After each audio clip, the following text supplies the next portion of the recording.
Hi friends, welcome to Nisha's food hut Tamil. இன்றைக்கி நம்ம பார்க்க போகிறது ஒரு நான்வெஜ் ரெசிபி. சிம்பிளாக ஈஸியாக எண்ணெய் கம்மியான மட்டன் பிரியாணி ரெசிபிங்க. அதுக்கு பார்த்திங்கன்னா ஃப்ரெஷ் மட்டன் ஒரு 1/2 கிலோ எடுத்திருக்கேன்.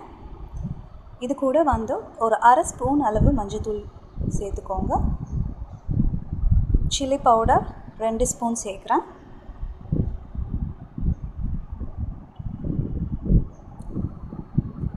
இதோட தயிர் 2 ஸ்பூன் சேர்க்குறேன்.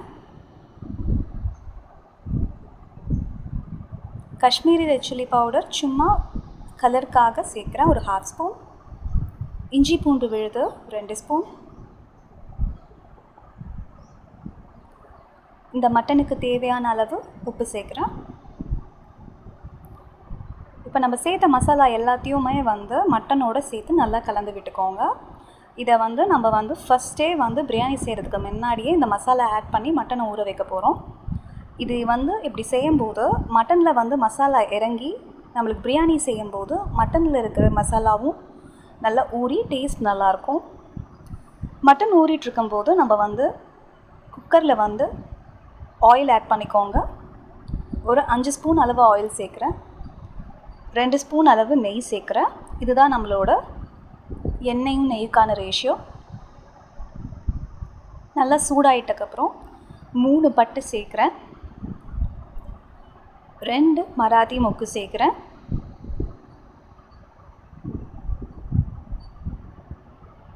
ஒரு நட்சத்திர சோம்பு சேர்க்குறேன்.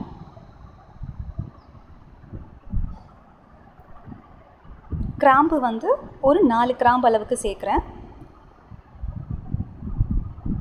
ஏலக்காய் 3,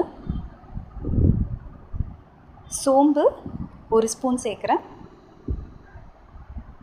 இப்போ நம்ம என்ன செய்ய போகிறோம்னா இதை மசாலாவை நல்லா வறுத்துக்க போகிறோம். அதுக்கு முன்னாடி கடைசியாக பிரிஞ்சி இலை 2 சேர்க்க போகிறேன். இந்த ஸ்பைஸ் எல்லாமே எண்ணெயில் பொரிஞ்சு அதோட ஃப்ளேவர் எண்ணெயில் நல்லா இறங்குற வரைக்கும் நம்ம 1 நிமிஷத்துக்கு நல்லா ஃப்ரை பண்ண போகிறோம். ஃப்ரை பிட்ட பிறகு 3 பெரிய வெங்காயம் சேர்க்குறேன். இந்த மாதிரி நீளமாக வெட்டி சேர்த்துக்கோங்க.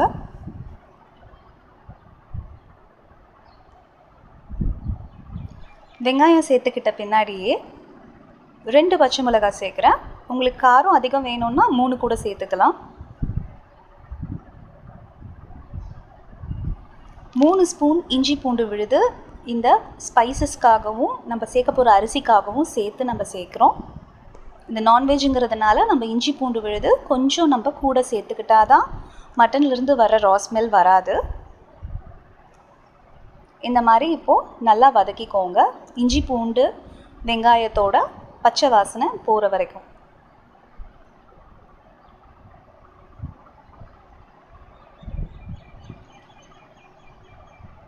இது நல்லா இந்த மாதிரி வதங்கிட்டக்கப்புறம் 2 தக்காளியிலிருந்து 3 தக்காளி சேர்க்கலாம். நம்மளோட டேஸ்ட்டுக்கு ஏற்ற மாதிரி நம்ம ஆட் பண்ணிக்கலாம். தக்காளி நல்லா குக்காகி வர வரைக்கும் நம்ம வதக்க போகிறோம். அது ஒரு நிமிஷம் போல் ஆகும். தக்காளி வதங்கியாச்சு. இதோட பார்த்திங்கன்னா நான் 1 கப் அளவு புதினா இலை எடுத்திருக்கேன். 1 கப்பு கொத்தமல்லி இலை சேர்க்க போகிறேன்.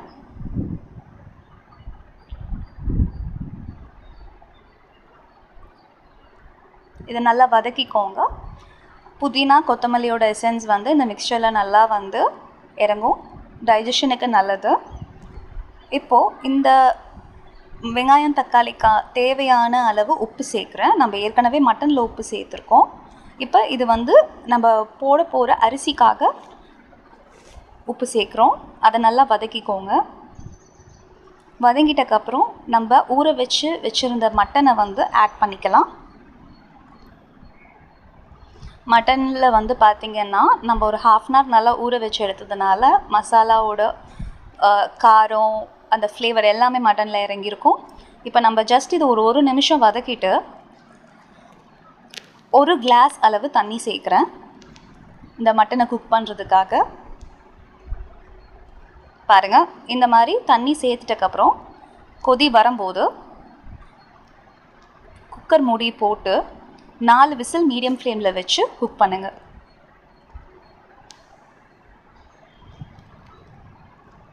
ப்ரெஷர் செட்டில் ஆனதுக்கப்புறம் வந்து விசிலை ரிமூவ் பண்ணி எடுத்துக்கோங்க. இப்போ பார்த்தீங்கன்னா மட்டன் வந்து 3/4 பதம் வெந்தாச்சு.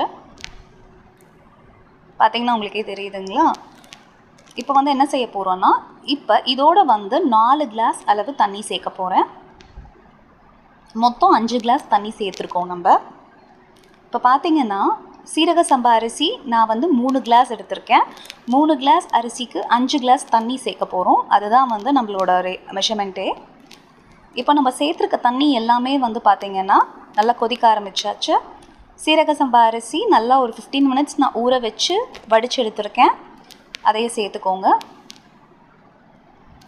பிரியாணி அரிசிலையும் செய்யலாங்க. ஆனால் சீரக சம்பா அரிசியில் செய்யும்போது நம்ம வந்து ஃபுல்ஃபில்டாகவும் சாப்பிட்லாம். அதே மாதிரி இது வந்து சீக்கிரமாகவும் டைஜஷன் ஆகிடும். அதுக்காக நான் சீரக சம்பா ரைஸ் ப்ரிஃபர் பண்ணுறேன். கொதிக்க ஆரம்பிச்சாச்சு. இப்போ ஒரு கிளறிடுங்க.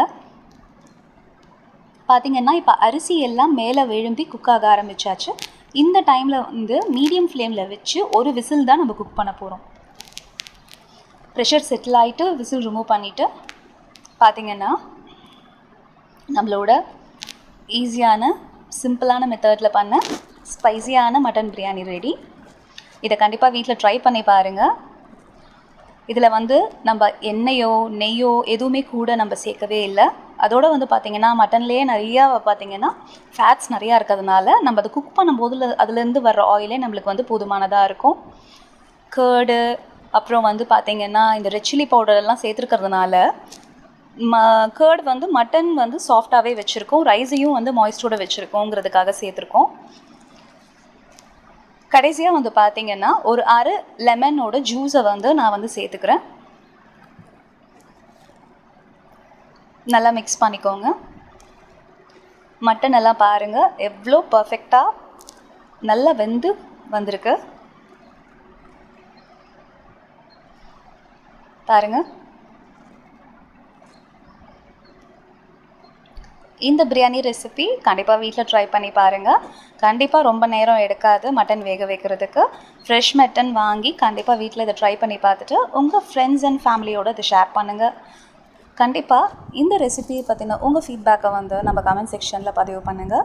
நிஷாஸ் ஃபுட் ஹட் தமிழ் சேனலுக்கு சப்ஸ்கிரைப் பண்ணுங்கள். பக்கத்தில் இருக்கிற பெல் ஐக்கானை வந்து ப்ரெஸ் பண்ணுங்கள். என்னோடய ரீசன்ட் வீடியோ எல்லாமே உங்களுக்கு நோட்டிஃபிகேஷன்ஸ் மூலியமாக கிடைக்கும். கண்டிப்பாக வந்து இந்த ரெசிபியை ட்ரை பண்ணி பாருங்கள். உங்களை அடுத்து இன்னொரு சிம்பிளான ஈஸியான ரெசிபியோடு நான் சந்திக்கிறேன். நன்றி.